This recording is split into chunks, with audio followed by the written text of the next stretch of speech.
nós. Em nome de Jesus. Amém. Amém. Abra sua Bíblia em Esté, capítulo 2.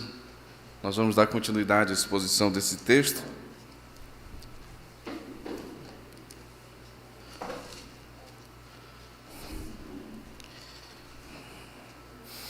A gente viu na semana passada, irmãos, a ascensão de Esté ao trono do reino da Pérsia, depois de um ano em preparação para este momento. E vimos também o desafio que é viver no exílio. Esté e Mordecai, estavam na Pérsia em razão do exílio, e havia, sem dúvida, implicações na vida. Você tem no capítulo 2, de forma muito intensa, muito enfática pelo escritor do livro, o fato de Mordecai ensinar ou dizer para que Esté não diga a sua identidade. Viver no reino da Pérsia, viver exatamente entre esses dois mundos, essas duas realidades, como discípulos do reino de Deus, mas que sofrem influência, sem dúvida, deste mundo. E a orientação é que, olha, não diga que você serve ao Deus da Bíblia, não diga que você serve ao Deus de Israel, não diga a sua nacionalidade. Esse é um desafio que às vezes a gente enfrenta na nossa caminhada, diante dessa realidade, diante desse mundo. Às vezes, de certa forma, tentamos esconder o nosso relacionamento com Deus, para não ser ridicularizado publicamente, para não ser visto atravessadamente pelos colegas, amigos ou pessoas que a gente tenta agradar, ou de certa forma não receber nenhuma indiferença das pessoas. Sem dúvida, Esté e Mordecai estavam, de certa forma, ali sendo desafiados pela identidade que eles deveriam ter. E falharam nisso, mas, sobretudo, a graça de Deus é uma graça que perdoa quando nós falhamos. Hoje nós vamos, então, dar continuidade ao capítulo 2 e finalizar essa sessão do versículo 21 ao versículo 23 desse texto, 21 ao versículo 23. Que Deus nos ajude a termos uma fé, irmãos, que não se envergonha, uma fé que está firme constantemente no Senhor. Diz assim a palavra de Deus. Todos encontraram? Amém? Esté capítulo 2, versículo 21 a 23.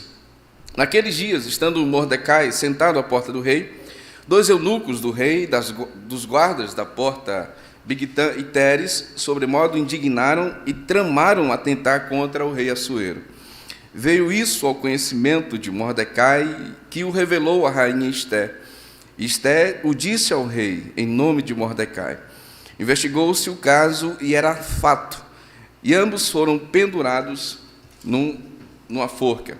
Isso foi escrito no livro das crônicas, perante o rei. Senhor Deus, te louvamos pela tua palavra e rogamos nesse instante a misericórdia do Senhor para a exposição da mesma, que o teu Santo Espírito ilumine o nosso coração e nos ajude em nome de Jesus. Amém, amém. Mantenha a sua Bíblia aberta, o seu coração, sua mente para a palavra do Senhor. A história prossegue, queridos irmãos, e prossegue com a narração de uma conspiração. Indivíduos tramam secretamente um ataque contra uma autoridade, um atentado digno de um roteiro de filme, de cinema, talvez poderia ser roteiro de alguns livros de ação do nosso tempo. Em primeiro lugar, essa seção final do texto do capítulo 2 de Esté nos ensina um pouco sobre a incerteza da vida, da realidade que é viver. Essa é uma narrativa que nos ensina um pouco, inicialmente, sobre essa verdade. Perceba o texto, então. Naqueles dias, estando Mordecai sentado à porta do rei. Você tem de início, pelo narrador, um marcador, naqueles dias, ou seja, possivelmente no mesmo período, nesse mesmo intervalo de tempo em que Esté assume o reinado, então coroada pelo rei Assuero. Então, nesse período, nesse mesmo momento, você tem algo que está acontecendo, uma trama que está se desenvolvendo, um período próximo ao evento da Pérsia, a rainha Esté, e aqui você tem então essa realidade. Somos informados então pelo narrador que Mardoqueu estava em um dia de trabalho, estava lá na porta, sentado à porta do rei. Veja o texto, naqueles dias, estando Mordecai sentado à porta do rei. Mordecai estava encarregado no seu trabalho, porque ele era uma espécie de guarda real. Ele tinha uma posição oficial no governo da Pérsia. Ele trabalhava no império, era alguém que tinha livre trânsito no império, era alguém que ocupava um cargo público no reino da Pérsia. E então o texto diz que ele estava lá, sentado à porta do rei, estava observando, estava no seu posto de trabalho. Ele era um oficial, e então isso possibilitou que ele descobrisse essa conspiração, esse trama, toda essa articulação que estavam fazendo para matar um rei. A palavra usada aqui, hebraica, para a porta, ela indica que seria um local que estava próximo ao quarto do rei. Era um local que, de certa forma, era a última passagem, o último obstáculo para chegar até o quarto do rei. Então era um local estratégico, um local extremamente importante, e alguém para assumir esse posto precisava ser alguém de extrema confiança, alguém que fosse próximo do rei. E é interessante aqui, meus irmãos, nessa narração, nesse texto que nos apresenta, é que um palácio seguro, com todo o seu poder, com toda a sua glória, era também um palácio vulnerável ao trágico, uma fortaleza com toda a sua beleza, com toda a sua pompa e grandeza e poder, era também um lugar de fragilidade, era um lugar também de quebrantamento, de quebra nas relações humanas. E essa é sem dúvida uma crônica da realidade da vida humana, que com suas belezas e seus encantos, porém há muitos perigos que nos cercam às portas todos os dias.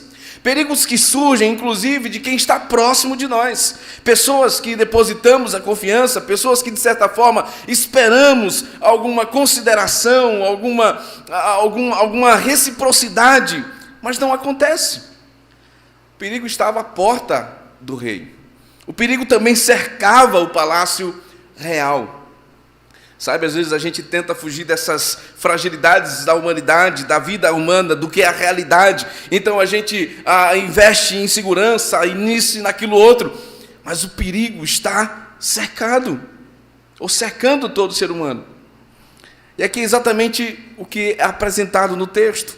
Um plano de assassinato.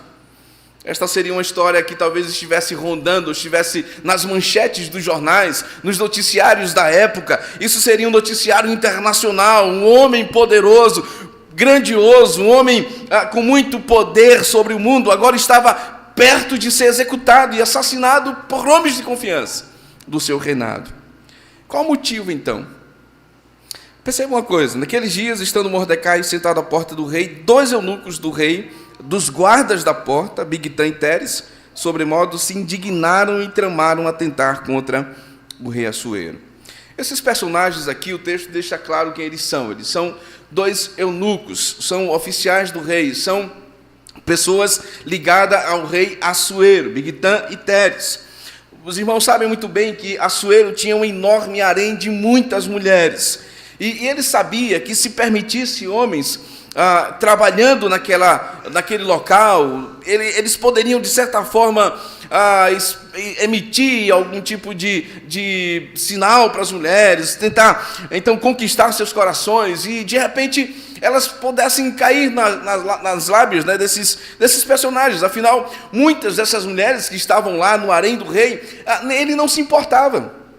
Os irmãos viram muito bem no texto do capítulo 2, que o rei, então, selecionava muitas mulheres, deixava lá no harém, e aqui ele, então, se interessava, chamava a sua casa, ao palácio, e as outras eles deixavam lá. Funcionava como pessoas que estavam lá para serem usadas quando o rei quisesse. Mas caso ele não quisesse, elas estavam lá, disponíveis apenas. Então, o que é que acontecia? Para não ocorrer que essas mulheres se apaixonassem a esses homens, ou esses homens, então, tivessem intimidades com essas mulheres, o rei castrava os homens.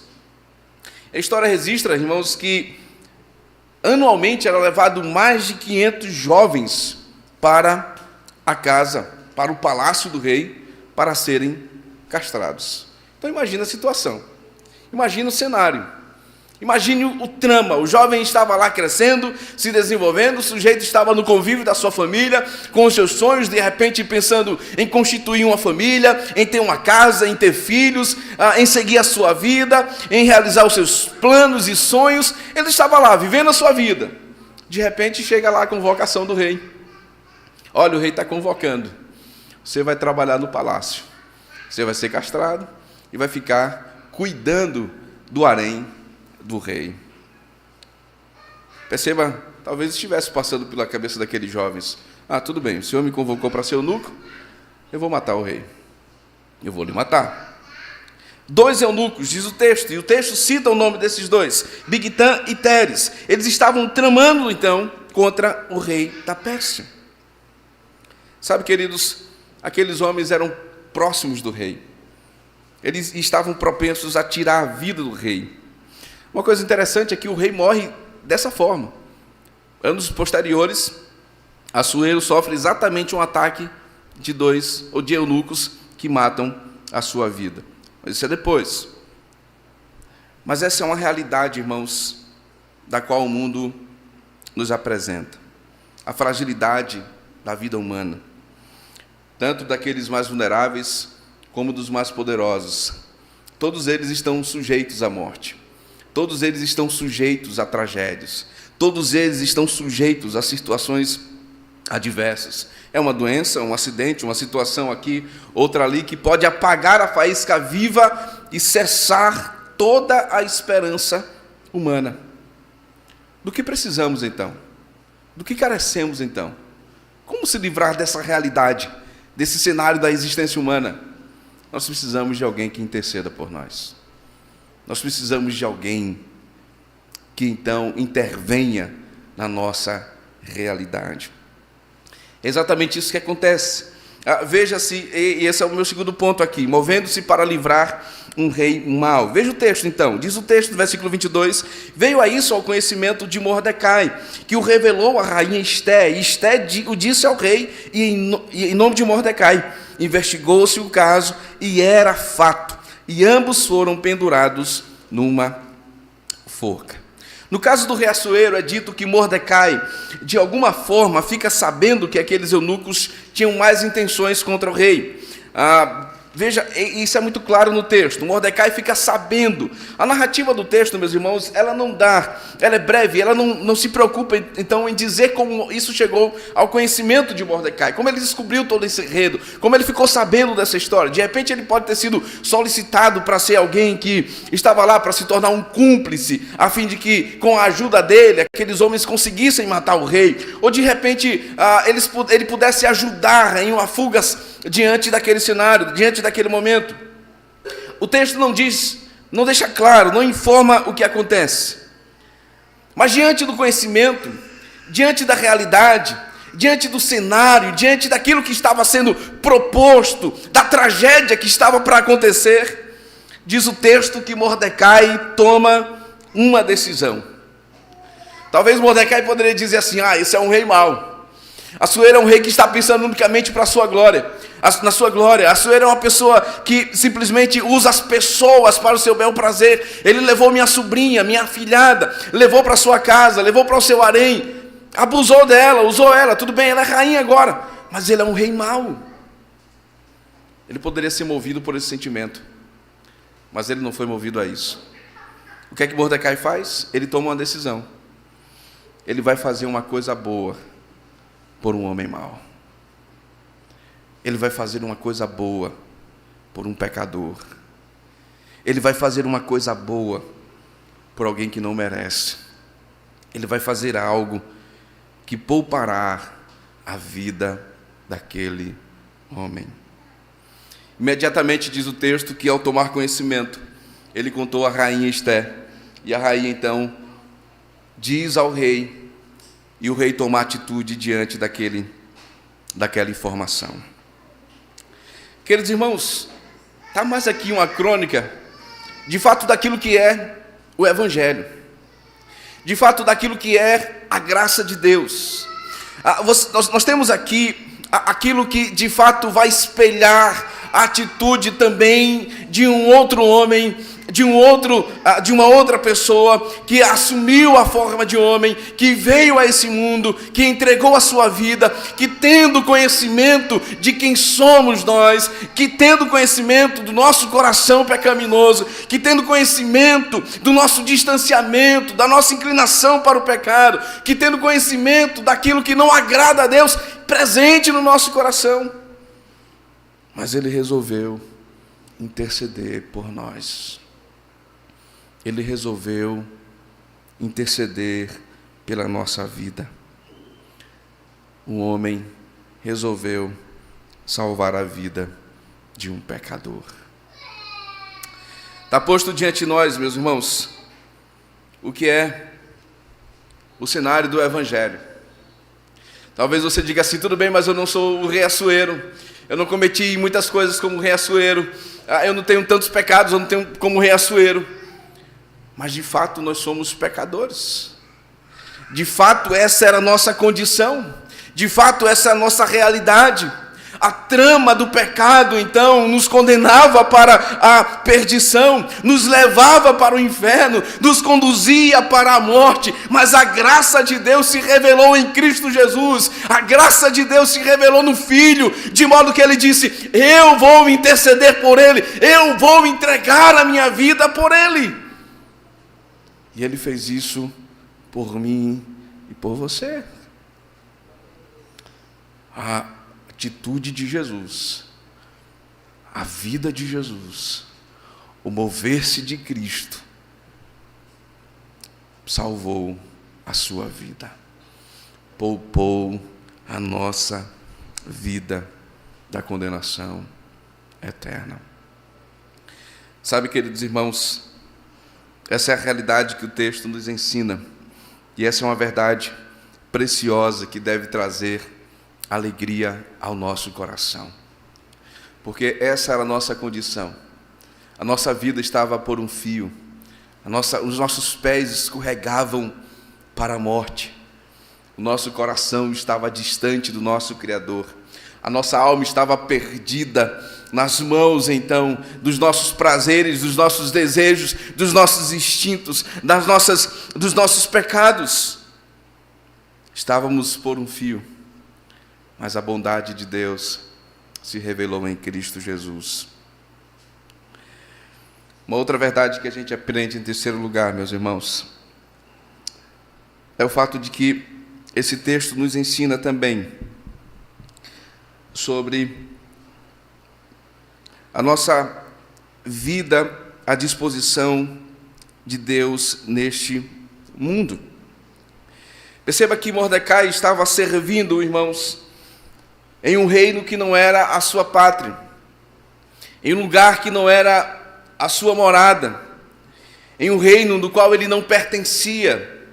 Ele era judeu, ele pertencia ao Deus verdadeiro, sua pátria não era a Pérsia, ali não era o seu lugar, ele estava em exílio, ele estava ali, então, a serviço daquele reino, mas ele não era daquele reino, ele estava ali como pertencente àquela nação, mas ele não era daquela nação, e sua atitude, então, favoreceu o rei. Como discípulos de Cristo, irmãos, a Bíblia nos chama de embaixadores de um reino também.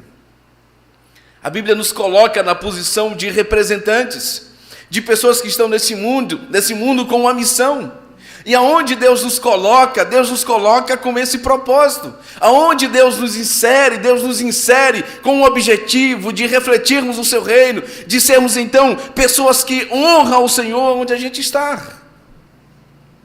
Você tem na figura de Mordecai, então, uma atitude de alguém que compreende a lealdade e que realiza isso na sua missão, na missão em que ele estava. Sabe, irmãos, Deus nos chamou ao seu reino, e Ele exige de nós lealdade, Ele nos chama à fidelidade, Ele nos chama a abraçarmos a causa do Evangelho com toda intensidade, a entregarmos o nosso coração, não superficialmente, não momentaneamente, mas todos os dias da nossa vida. em todos os momentos da nossa vida, e essa é uma realidade que acontece na vida de Mordecai, e vai acontecer também na vida da rainha Esther mais à frente. A missão dela de estar no reinado da Pérsia tem um propósito, tem um objetivo, tem uma vontade de Deus, que é livrar o seu povo, que é salvar o seu povo. Talvez você já tenha feito a pergunta: por que eu estou nesse mundo? Por que eu nasci? Por que eu estou nessa realidade? Por que eu estou aqui? Qual o meu objetivo neste mundo? Qual a minha razão de existir? Qual a razão da minha existência?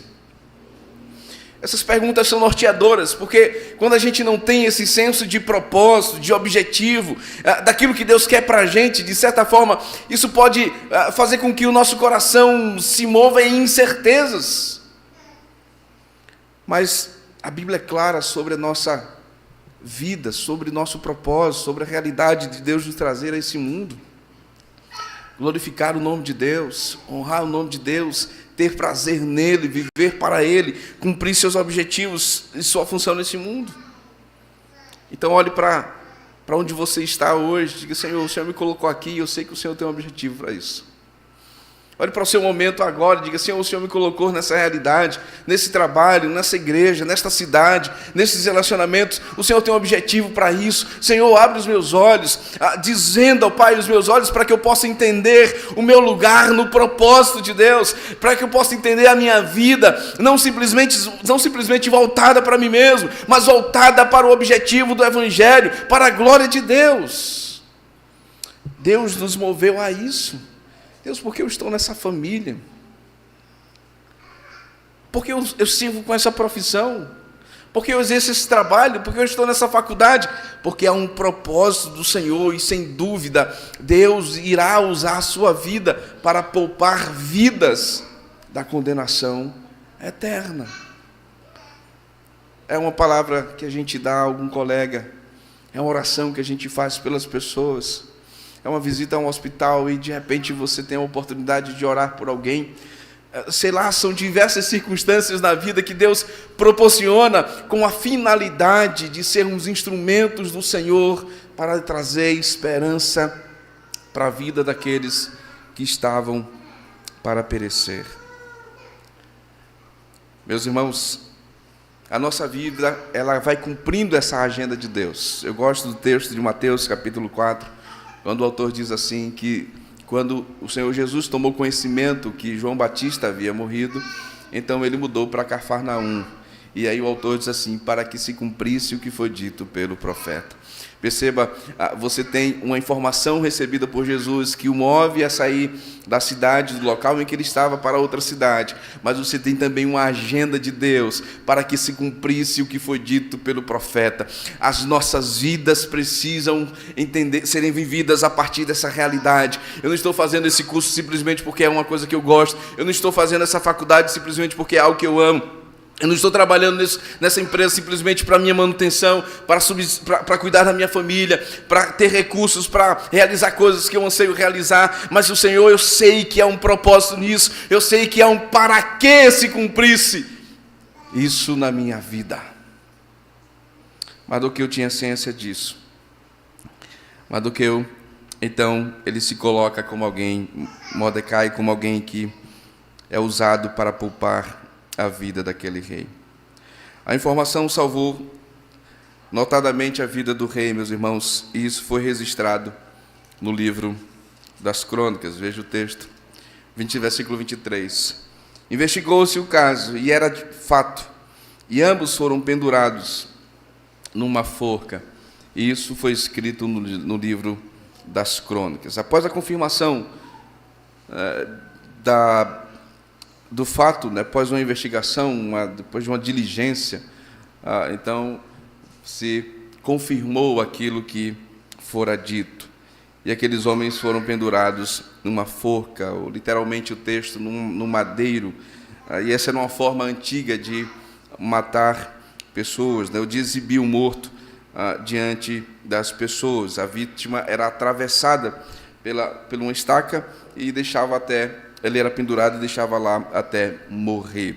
Isso, como Deuteronômio capítulo 21, versículos 22 a 23 informa, era demonstração de que aqueles homens haviam sido, então, condenados e amaldiçoados pelo que tinham feito. Mas o ponto é o seguinte, é que essa informação ela será útil depois, inclusive para Deus honrar a vida de Mardoqueu, quando ele é publicamente honrado pelo rei. Ele vai buscar no livro das crônicas e usa exatamente essa informação para honrar o rei. Há uma lição interessante aqui. Às vezes os nossos feitos, ou as nossas realizações, ou aquilo que a gente faz, inicialmente pode não ter a atenção que merecia ser recebida. Quantas vezes a gente, servindo a Deus, no trabalho, na igreja, a gente faz coisas, coloca à disposição os nossos talentos e serviços, e às vezes assim, nossa, eu poderia ser reconhecido, sei lá, de uma forma melhor, isso é no trabalho, né? Nossa, eu me esforço, eu me dedico, e às vezes não há um reconhecimento como deveria, talvez um aumento de salário, ou talvez, sei lá, uma hora a mais de descanso, coisa desse tipo, coisas que a gente às vezes vai fazendo na vida e, de certa forma, imediatamente não há nenhuma recompensa. Perceba, meus irmãos, que aqueles que vivem diante da realidade de que há um Deus que é recompensador, de que há um Deus que observa e vê todas as coisas, de que há um Deus que, ao seu tempo, Ele retribuirá todos aqueles que trabalham para o seu reino, que servem ao Senhor. Aqueles que vivem com essa realidade no coração, diante dessa verdade, eles descansam, porque sabem que diante de Deus nada é em vão. Foi isso que o apóstolo Paulo disse em 1 Coríntios capítulo 15, que nós deveríamos trabalhar no Senhor, porque no Senhor o nosso trabalho não é em vão. Algumas aplicações com a finalidade de concluir o texto. A primeira delas, irmãos, as incertezas da vida é uma realidade para todos nós. Ninguém está isento delas. Todos nós estamos diante, às vezes, de uma vida que se apresenta como um campo de futebol, liso, oscilante e perigoso. Às vezes o cenário ele se apresenta de muitas formas e com muita incerteza. Qual é a nossa esperança diante disso? A nossa esperança sempre será o Senhor. É Ele quem intercede por nós. É Ele quem trabalha por nós. É Ele, o Senhor, que então toma as nossas causas e poupa a nossa vida dos males deste mundo. É isso que a palavra do Senhor nos fala. E nos fala que Ele continua intercedendo por nós. Ele fez isso antes de existir, de que nós viéssemos à existência. O Senhor Jesus Cristo, na oração de João capítulo 17, Ele disse assim, oro não apenas por estes, Ele ora pelo seu ministério e também diz assim, oro por aqueles que um dia crerão no seu nome. O Senhor intercede pela sua vida, meu irmão, a cada dia. O Senhor intercede pela sua existência a cada dia. De fato, a gente precisa ser vigilante, cuidadoso. Isso é verdade. Evitar que certas situações, então, aconteçam em nossa vida. Devemos ser prudentes, é isso que a Bíblia nos ensina. Mas a nossa maior confiança não é porque nós vivemos em um palácio rodeados de seguranças ou coisa desse tipo, ou na casa mais segura da cidade. Não, a nossa maior segurança é porque temos a Cristo e é Ele quem guarda a nossa vida todos os dias. Ele é o intercessor. Ele é aquele que poupou a nossa vida e que poupa todos os dias dos males, dos sentimentos, das amarguras, das aflições, das lutas. E mesmo quando enfrentamos circunstâncias assim, é Ele quem poupa que o nosso coração se desmorone de vez, porque as suas mãos nos sustenta cada manhã. Essa é uma verdade bendita do Evangelho. Então não coloque sua confiança na segurança que o mundo apresenta. Não coloque a sua esperança nas coisas que são então apresentadas a nós como esperança. Coloque a sua esperança diante de Deus, o nosso Senhor. Uma segunda verdade, meus irmãos, de que modo esse texto também nos lembra o Evangelho? Obviamente, você tinha aqui o rei perdendo a sua vida, ou morrendo diante daquela trama dos seus súditos. O Evangelho é também um anúncio para a vida, que nos livra da trama do pecado, porque o pecado, ele gera a morte. Perceba o seguinte, meus irmãos, essa é uma realidade, meu amigo, que ainda não conhece a Cristo, que todos nós iremos nos deparar, inclusive você. A única forma de obtermos vida, portanto, e não apenas uma vida no sentido de estar com Cristo, desfrutar da presença de Cristo nesse mundo, mas uma vida eterna, no local no qual nenhuma morte, nenhum pecado mais atingirá a nossa existência. Essa vida é garantida por Deus, e a única forma de você, então, desfrutar dessa verdade é tendo a Cristo como seu Senhor. Não há outro meio. Você não pode comprar a salvação. Você não pode barganhar com Deus a salvação. Você não pode chegar diante de Deus e dizer: Senhor, perceba como eu vivi bem naquele mundo, perceba como eu ajudei as pessoas, perceba como fui uma pessoa boa, de um coração generoso, colaborei com tantas vidas, ajudei tantas pessoas, fui parceiro de tantas pessoas nessa vida, com a finalidade de ser útil à vida delas, mas a nossa segurança não está nessas coisas. Não está nessas coisas.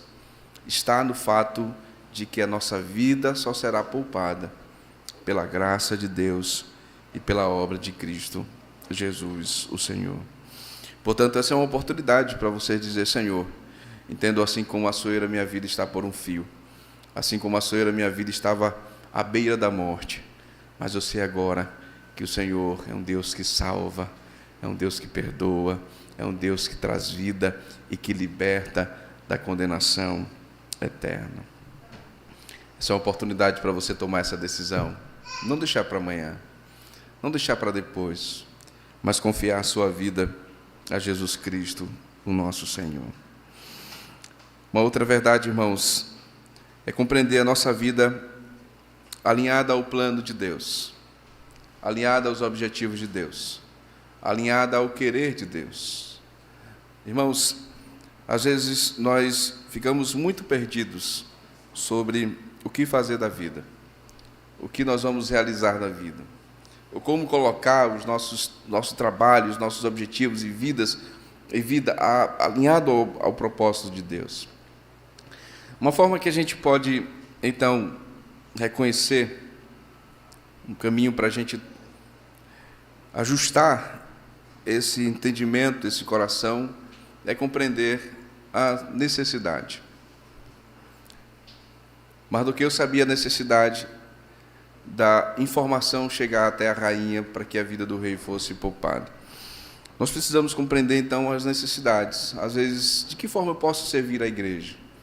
Qual a necessidade da igreja? Qual a necessidade que ela precisa no momento? Ela precisa dessa e nessa outra necessidade. Senhor, então usa a minha vida para que eu possa servir nesses objetivos da igreja. Sabe, a gente identifica uma necessidade e coloca o nosso coração para servi-lo a Deus nesses locais de necessidade. Se a necessidade, portanto, da gente evangelizar essa cidade, então coloque seu coração diante de Deus nisso. Senhor, está aqui a minha vida. Nos dê, então, disposição para que a gente se levante e evangelize mais, para que a gente ore mais pelas pessoas, para que a gente fale mais do amor do Senhor para as pessoas. Senhor, usa a minha vida, ainda mais nas redes sociais, para que pessoas conheçam o teu amor. Entenda isso. E, sem dúvida, sua vida será usada por Deus para trazer esperança àqueles que precisam.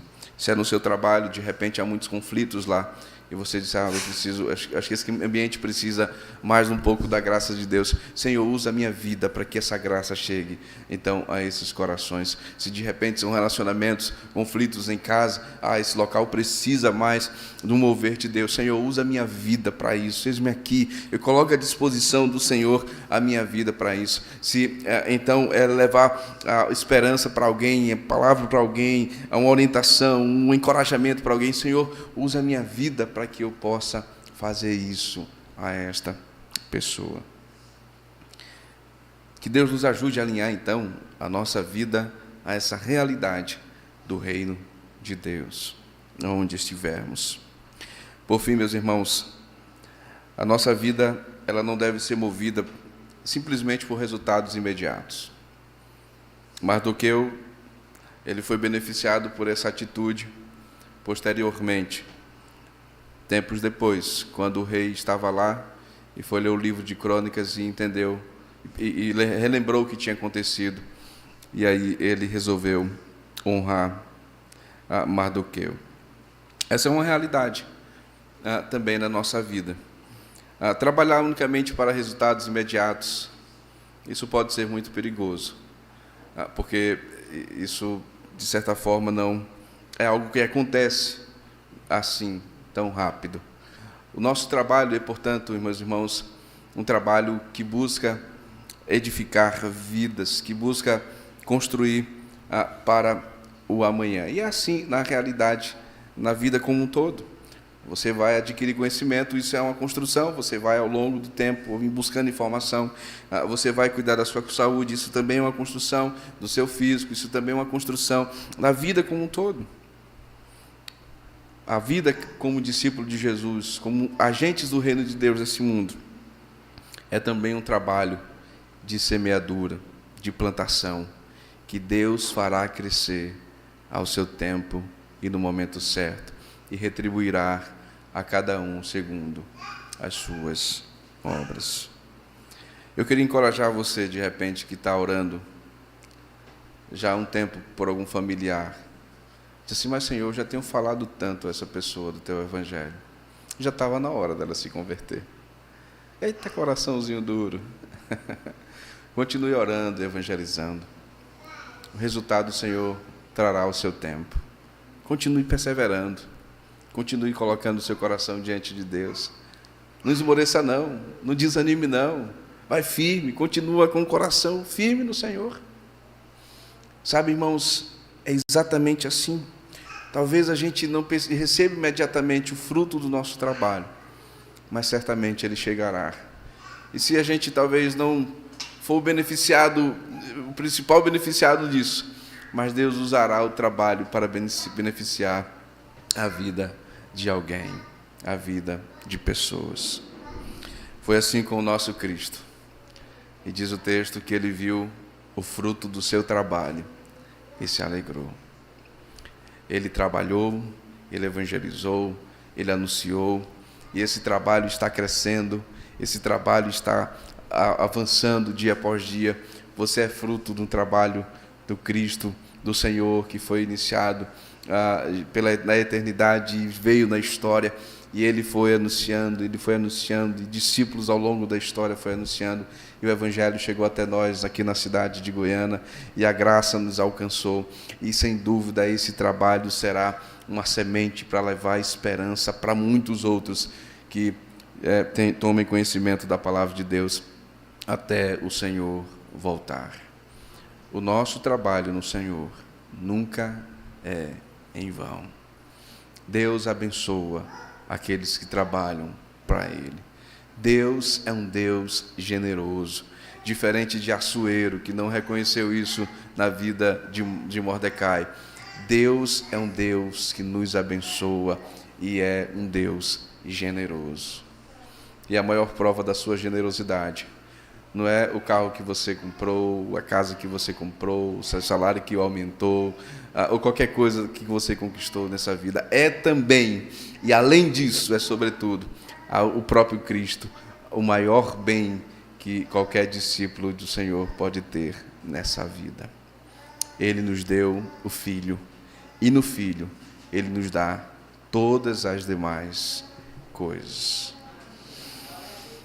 Meus irmãos, que Deus nos ajude, então, a compreendermos aquilo que Cristo fez por nós, poupou a nossa vida, e aquilo que a gente faz para Ele trará o seu resultado ao seu tempo, para a glória e louvor do seu nome. Se você ainda não é um cristão e deseja tomar essa decisão hoje, essa é uma oportunidade para isso. Nós iremos orar por você. Se não deseja ainda, que Deus abençoe a sua vida. Vamos orar. Santo Deus, nós queremos te louvar, porque o Senhor é um Deus bom. como pecadores que somos, o Senhor resolveu fazer algo bom por nós. E deu o teu Filho, o Senhor Jesus Cristo, e nos salvou, e nos libertou, e nos livrou da morte. Nossa vida estava por um fio, tudo tramado, tudo articulado, tudo preparado, mas a tua graça quebrou o laço do inimigo, rasgou a cédula que era contra nós, e nos trouxe salvação, e nos trouxe vida, e poupou a nossa alma, e como diz o Salmo, livrou-se a nossa alma, como um pássaro do laço do passarinheiro. Louvado seja o Senhor para sempre. Ó Deus, portanto, que a nossa vida em gratidão ao Senhor possa ser um instrumento do teu reino neste mundo, para a glória e louvor do teu nome, ó Pai. Em nome de Jesus. Amém. Vamos ficar em pé, vamos louvar o Senhor.